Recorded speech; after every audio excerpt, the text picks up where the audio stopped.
tips make up yang bagus itu ketika kulit kita bagus. Jadi kalau misal mau pakai brand apa aja tapi kulitnya emang nggak bagus, biasanya juga akan krek-krek aja, juga akan.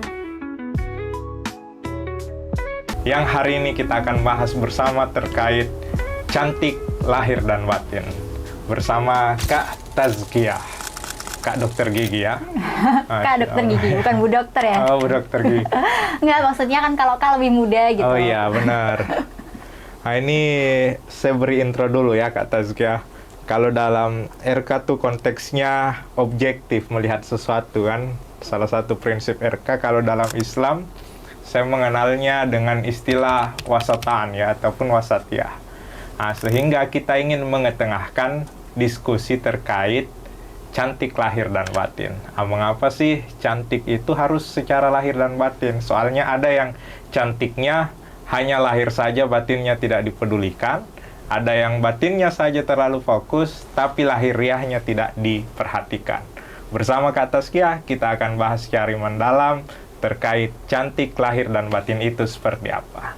Izin Kak Tazkiyah, boleh disampaikan perspektifnya tentang cantik itu seperti apa sih sebenarnya? Oke, makasih banyak Kak Akbar atas pertanyaannya. Sebelumnya, halo teman-teman semua, perkenalkan aku Tazkiyah Kolbina, biasa dipanggil Tazkiyah.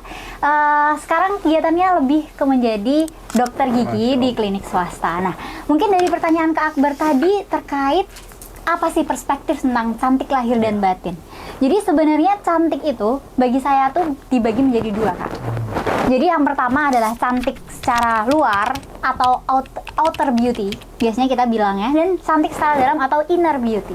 Nah, kalau misal kita bicara tentang outer beauty, kalau saya memandangnya Allah tuh pasti menciptakan seseorang pasti cantik gitu.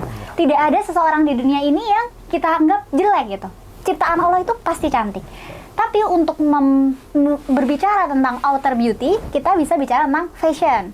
Jadi cara berpakaian. Kemudian kita bisa bicara tentang make up gitu. Jadi bagaimana seseorang itu bisa tampil lebih menarik ketika bertemu dengan seseorang dan lain sebagainya. Kemudian kalau inner beauty, saya maknanya lebih ke karakter gitu. Jadi kayak bagaimana karakter seseorang itu, apakah rendah hati, mungkin kalau di RK tuh bilangnya rumpeka. Iya, betul. Nah, itu karakter-karakter yang sebenarnya dari RK pengen banget nih dibentuk inner beauty-nya gitu, dari rumpeka tersebut gitu. Jadi kalau misal dari Tazkiyah sendiri, maknai kecantikan itu bagaimana? Kecantikan itu sebenarnya perpaduan antara keduanya gitu. Jadi cantik secara batin dan kemudian cantik secara penampilan gitu. Jadi secara dilihat di penampilan juga enak dilihat gitu. Ketika keduanya itu berpadu dengan baik gitu, maka kecantikannya itu akan luar biasa. Kurang lebih seperti itu, Kak. Iya, Masya Allah. Jadi emang perspektifnya harus menyeluruh ya, komprehensif bahasa kerennya. Kalau terkait nih Kak, dalam memaknai cantik tersendiri kan, tentu ada hambatan-hambatan. Kalau bahasanya sekarang tuh anxiety ya. Kecemasan. Ya, kecemasan berlebih. Apakah seperti ini sudah cantik ataukah yang seperti itu yang dimaksud cantik? Gimana tuh Kak? Nah, gimana cara mengatasi kecemasan terkait kecantikan itu sendiri? Kita harus punya tolak ukur sendiri itu Kak. Jadi kalau misal kita bicara tentang dunia Gen Z sekarang gitu, biasanya kita bilangnya ke orang-orang kita secure gitu. Ya, secure ya. Gitu. Jadi merasa secure. Dan itu sebenarnya berkaitan banget dengan kepercayaan diri, di mana itu berkaitan banget dengan kecantikan luar dan dalam gitu. Jadi seringkali kita itu menganggap FYP itu menjadi suatu hal yang standar orang-orang gitu. Padahal sebenarnya kita bisa mencari makna cantik kita sendiri itu seperti apa. Nah, dimana kalau misal kita secure, otomatis rasa percaya diri kita akan meningkat gitu. Dan di situ yang Tazkiyah selalu tekankan adalah prinsip hidup yang selalu Tazkiyah lakukan adalah jangan bandingkan diri kita dengan orang lain. Itu penting banget untuk mengatasi kecemasan. Karena ketika kita membandingkan diri kita dengan orang lain itu nggak ada habisnya. Dan Allah pun tidak pernah menyuruh kita untuk membandingkan diri kepada orang lain, tapi bandingkanlah diri kita dengan diri kita sendiri. Jadi diri kita sendiri di masa lalu dengan yang sekarang, apakah lebih baik atau tidak. Dan itu menjadi cukup tolak ukur yang cukup untuk diri kita untuk berprogres menjadi lebih baik. Kurang lebih seperti itu Kak Akbar. Oke, siap. Menarik banget ya, perspektif yang menyeluruh dan juga merefleksikan kembali kepada diri kita. Izin nih Kak Tazkia, kalau berbicara tentang diri, apakah ada nih pengalaman Kak Tazkia secara pribadi menghadapi kecemasan-kecemasan ataupun perjalanan Kak Tazkia memaknai kecantikan hingga seperti sekarang, seperti apa Kak? Oke, makasih banyak Kak Akbar. Sebenarnya kalau ada atau enggak pasti ada Kak, Ya. gitu. Nah, ini Jadi menarik. waktu dulu mungkin kalau bisa dibilang belum ada tepat setahun kali ya. Oh iya. Jadi baru kejadian di tahun 2024 itu ketika mengejar kelulusan kedokteran gigi. Oh iya. Jadi kalau misal di kedokteran gigi itu harus melewati beberapa ujian Ya, sibuk-sibuknya untuk nih. beberapa ujian untuk menjadi lulus atau untuk sumpah dokter. Nah, ujian yang pertama yang harus dilalui adalah ujian departemen. Jadi mungkin ini istilah-istilah yang aku paparkan dulu kepada teman-teman agar teman-teman relate dengan ceritaku. Jadi ujian departemen, setelah ujian departemen ini selesai baru bisa mengambil ujian akhir. Nah, ujian akhir ini dinamakan ujian kompetensi dokter gigi seluruh Indonesia. Nah, di saat itu Taskia tuh memang mencanangkan untuk mengambil ujian akhirnya itu di bulan Juni. Oh iya. Udah persiapan dari Januari gitu. Di Januari kurang 4 ujian departemen. Karena ini kecantikan tuh berhubungan dengan kepercayaan diri. Ya. Jadi saat itu percaya dirinya Taskia pernah turun banget Kak. Oh iya. Turun bangetnya karena apa? Karena Taskia ini biasanya untuk ujian langsung sekali ujian lulus, sekali ujian lulus, sekali ujian lulus. Tapi qadarulahnya di saat itu ada satu departemen yang membuat Taskia itu lulusnya 3 kali ujian pun nggak lulus. Jadi udah 3 kali ngulang nggak lulus juga. Kepercayaan dirinya akhirnya turun. Pertama kali merasakan, oh ternyata nggak lulus ujian tuh gini rasanya gitu. Udah ngerasa belajar yang optimal, tapi ternyata hasilnya masih nggak oke. Dan ujian kita tuh biasanya ujian lisan sama dosen gitu. Jadi jadi nggak ada secara tolak ukur lulus tidaknya itu ya sangat subjektif sebenarnya karena itu ujian lisan. Tapi memang 3 kali diulang tidak lulus. Jadi akhirnya Taskia merasa bahwa ini kayaknya nggak bisa nih, lulus Juni nggak bisa nih gitu. Sampai jatuh sakit. Bahkan kepercayaan diri itu bikin jatuh sakit. Jadi sebulan akhirnya sakit dan sempat masuk rumah sakit juga gitu. Di posisi yang tersebut Taskia tuh selalu memandang bahwa kepercayaan diri itu bisa berasal dari diri sendiri. Tapi ternyata setelah kejadian tersebut itu salah total, gagal total. Semua persepsi itu salah. Akhirnya pandangan Taskia berubah gitu. Ternyata kecantikan itu datangnya dari Allah gitu. Masya Allah. Ternyata usaha-usaha yang selama ini kita lakukan itu hasilnya juga datangnya dari Allah gitu. Jadi kayak kalau bisa dibilang manusia itu boleh berencana gitu, berusaha semampunya, bekerja keras semampunya gitu. Tapi hasil itu adalah kuasa tangan Allah gitu. Di situ 1 minggu sebelum pengumpulan nilai, akhirnya Taskia niatkan, oke, aku akan berjuang untuk lulus, aku akan coba. Tapi ya Allah, kalau ini memang jalanku, mudahkanlah. Jadi udah posisinya udah tawakal banget. Aku akan berjuang, tapi kalau emang nggak lulus, ya berarti emang Allah belum ridho sama apa yang aku perjuangkan. Jadi perspektifnya berubah. Yang awalnya mikir, semua bisa kok dilakukan sendiri, semuanya bisa kok berjalan lancar tanpa bantuan siapapun. Tapi ternyata enggak. Ternyata kita tetap butuh Allah di situasi manapun gitu. Sampai akhirnya, hamin 1 minggu sebelum pengumpulan nilai, posisinya masih sama di Januari gitu. Jadi kan itu udah bulan Mei ya berarti. Bulan Mei tapi masih 4 ujian departemen yang belum dilalui. Alasannya apa ya? Karena ada 1 departemen yang diulang terus ujiannya. Sampai akhirnya di 1 minggu terakhir itu mencobalah melobi dosen, datanglah ke dosen untuk dijadwalkan ujian karena mau mengajar kelulusan di bulan Juni. Dosennya akhirnya bilang, Taskia, saya hanya bisa bantu untuk menjadwalkan ujian kamu di pekan ini.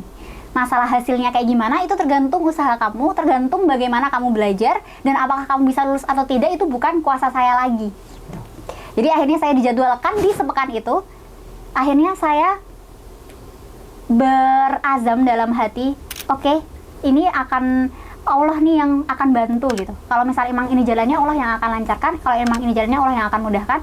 Dan sangat bisa tidak diprediksi 5 bulan kan dari Januari ke Mei mengejar ujian 4 ujian itu tapi tidak selesai tapi di 1 minggu itu selesai 4-4-nya dan sekali ujian. Dan itu yang membuat Taskia akhirnya sadar banget, oh ya Allah ternyata emang aku kurang di tawakalnya gitu.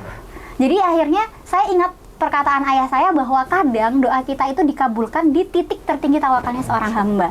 Di situ akhirnya Tazkiyah berubah pandangan terkait kecantikan, lebih tepatnya kecantikan dalam diri gitu.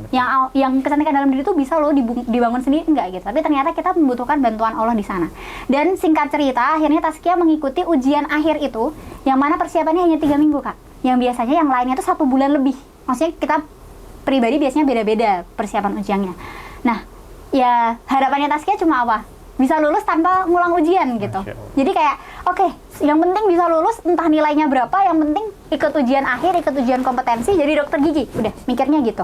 Tapi ternyata kalau misal kita tawakal sama Allah, ternyata Allah ngasih lebih gitu. Akhirnya Tazkiyah lulus dengan predikat mendapatkan ujian nilai tertinggi se-Indonesia dengan peringkat keempat gitu. Dan itu nggak disangka sama sekali gitu. Jadi kayak oh ternyata Allah tuh ngasih lebih loh kalau misal kita bisa tawakal kepada Allah gitu. Jadi hal yang mengubah pandangan Tazkiyah, oh ternyata kecantikan itu yang dari dalam, yang inner beauty itu tuh kita pasrahkan kepada Allah. Gimana cara mengatasi kecemasannya? Berpasrah kepada Allah, dan itu akan memberikan banyak jawaban-jawaban dari kecemasan-kecemasan yang Tazkiyah alami. Masya Allah. Jadi luar biasa ya pengalaman dari Kak Tazkiyah terkait bagaimana beliau menyadari bahwa benar kecantikan yang utama itu lahir dalam diri. Nah, izin Kak mau membuka juga nih, tadi Kak Tazkiyah berbicara tentang pengalamannya juga sebagai acne fighter ya. Oh iya. Nah itu kan konteksnya kecantikan secara lahir ya. Nah ini bisa di-sharing juga ke sobat pemimpin kita Kak. Oke. Jadi singkat cerita, di tahun 2022 saya seorang acne fighter. Jadi punya jerawat mungkin 20 lebih di muka gitu. Saat itu yang saya sadari adalah insecure banget gitu. Iya, benar. Biasanya orang kalau misal jerawatnya banyak kayak auto insecure gitu. Jadi akhirnya yang Tazkiyah lakukan adalah Tazkiyah evaluasi gitu. Evaluasi skincare. Jadi stop semua skincare. Terus evaluasi kira-kira ini skincare apa yang cocok gitu. Kan kalau misal bicara skincare itu biasanya ada beberapa produk Kak. Jadi setelah yang pertama cleansing. Di cleansing itu kayak sabun cuci muka gitu, cleansing. Kemudian setelah cleansing kita pakai toner biasanya. Habis toner ada moisturizer gitu. Jadi ada 3 tingkatan. Nah setelah moisturizer biasanya ada serum-serum. Jadi ada 4 tuh. Jadi pembersihan terlebih dahulu, kemudian tonernya. Toner itu untuk menyeimbangkan pH dalam kulitnya. Kemudian moisturizer, dan yang terakhir adalah serum. Nah Tazkiyah di sini akhirnya belajar Kak. Kandungan tiap bahan itu apa? Untuk apa?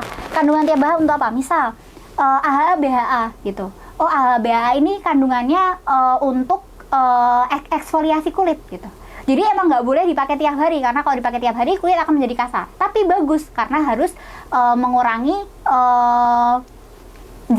bukan jerawat, lebih tepatnya mengurangi kulit mati yang ada dalam kulit wajah gitu. Jadi akhirnya tipsnya adalah pelajari seluruh produk-produk yang teman-teman pakai, sebelum pakai itu dipelajari dan dilihat, oh kira-kira apa nih kandungannya apa gitu, dipakai waktu kapan, baiknya kapan gitu. Dan bahkan kalau misal bisa baca jurnal ya sekalian aja dibaca jurnalnya dan pilih produk yang tepat. Biasanya cari review-review yang trusted, oh ini produknya bagus akhirnya dipakai, oh ini produknya bagus akhirnya dipakai, kurang lebih seperti itu.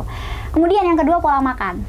Jadi akhirnya memperbaiki pola makan, karena biasanya kalau misal kita pola makannya jelek, kayak misal makan gorengan terus dan lain sebagainya, nah itu biasanya mukanya juga berpengaruh tuh. Ngurangin telur, kan telur juga berpengaruh tuh terhadap jerawat dan lain sebagainya. Nah itu Tazkiyah coba untuk ganti makanannya jadi menjadi lebih sehat waktu itu. Kemudian yang terakhir, selain ganti skincare dan lain sebagainya, itu sebenarnya bukan yang terakhir sih, harusnya yang pertama, itu doa Kak. Tazkiyah tuh yakin banget kalau misal apa-apa yang ada di dalam tubuh itu pasti Allah yang kasih gitu. Ya, jadi akhirnya setiap kali bercermin, akhirnya kalau misal ngerasa cantik ya alhamdulillah ya Allah terima kasih telah memberikan kecantikan ini gitu.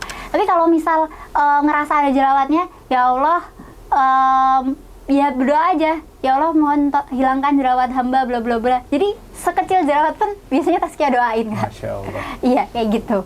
Jadi ya kurang lebih itu usaha-usahanya. Tapi kalau misal mau mengulik lebih jauh, sebenarnya banyak banget yang bisa diulik dari acne fighter yang pernah Tazkiyah alami. produk digital ini akan dilengkapi dengan PowerPoint tersendiri dan juga tambahan tips khusus terkait make up dan juga hal-hal yang teman-teman bisa diskusikan bersama Kak Taskia di forum selanjutnya. Demikian, Assalamualaikum warahmatullahi wabarakatuh. Waalaikumsalam warahmatullahi wabarakatuh.